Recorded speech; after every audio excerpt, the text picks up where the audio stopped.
Ingleses na América. A colonização inglesa na América começa com um cenário muito diferente do de outras potências europeias. Enquanto Portugal e Espanha já dominavam as novas terras, a Inglaterra ainda passava por conflitos como a Guerra dos 100 Anos entre Inglaterra e França e as disputas internas da Guerra das Duas Rosas, que a deixaram em um estado de fragilidade. Foi apenas com o reinado de Elizabeth I, no final do século XVI, que o impulso para as navegações inglesas finalmente aconteceram.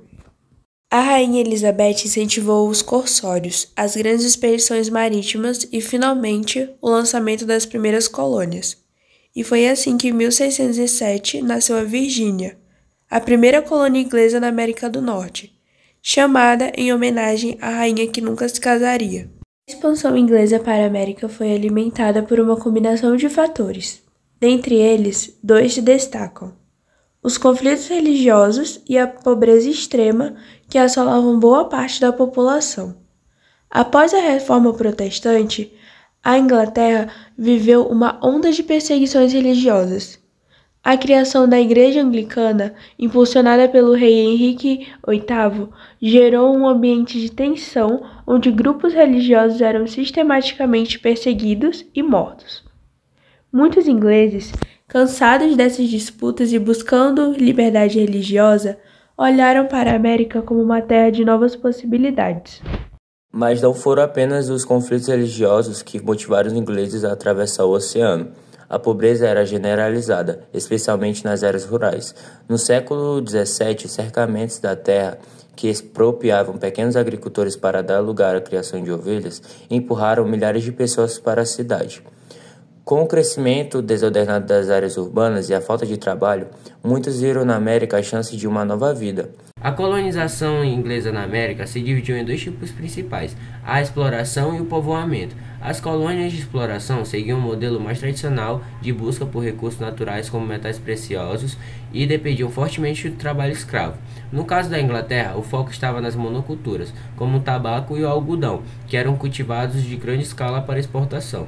Já as colônias de povoamento, muito comuns na região do norte, buscavam a formação de comunidades autossustentáveis, com foco na agricultura familiar. Essas colônias eram bem diferentes da exploração.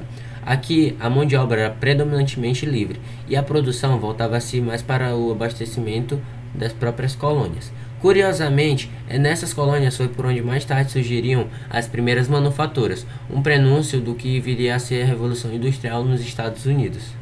As 13 colônias inglesas que formariam os Estados Unidos no futuro estavam divididas em 3 regiões: o Norte, o Centro e o Sul. No Norte, as colônias de Massachusetts, Connecticut, Rhode Island e Nova Hampshire eram voltadas para o povoamento e tinha uma forte presença de protestantes que buscavam liberdade religiosa.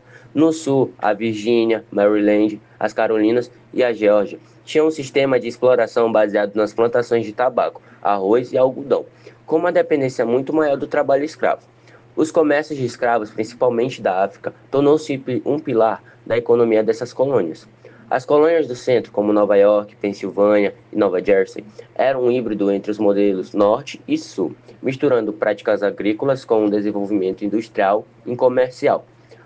Uma característica única da colonização inglesa foi a relação mais flexível entre as colônias e a metrópole. Embora subordinadas à Inglaterra, a colônia desfrutavam de um grau considerável de autonomia.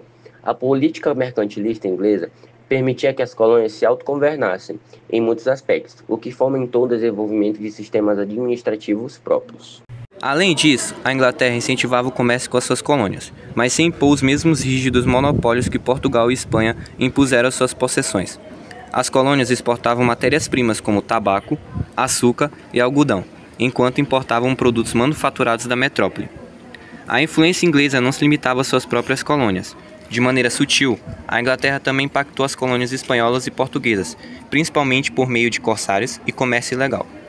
A Inglaterra apoiava de forma indireta movimentos de independência nas colônias espanholas, como as de Simão Bolívar, buscando enfraquecer o monopólio comercial da Espanha. Com relação a Portugal, a aliança política estabelecida pelo Tratado de Windsor, de 1386, permitia que a Inglaterra tivesse acesso privilegiado às colônias brasileiras, especialmente após as invasões napoleônicas. Esse comércio vantajoso ajudou a estabelecer uma forte presença inglesa na região.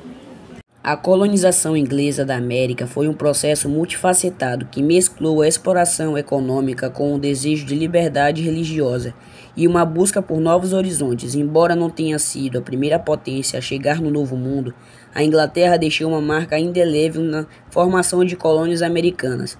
A mistura de culturas, a busca por liberdade e o desenvolvimento de uma cultura baseada em manufaturas e comércio foram alicerces para o que viria a se tornar os Estados Unidos da América, um país cujas raízes estão profundamente ligadas à sua colonização inglesa.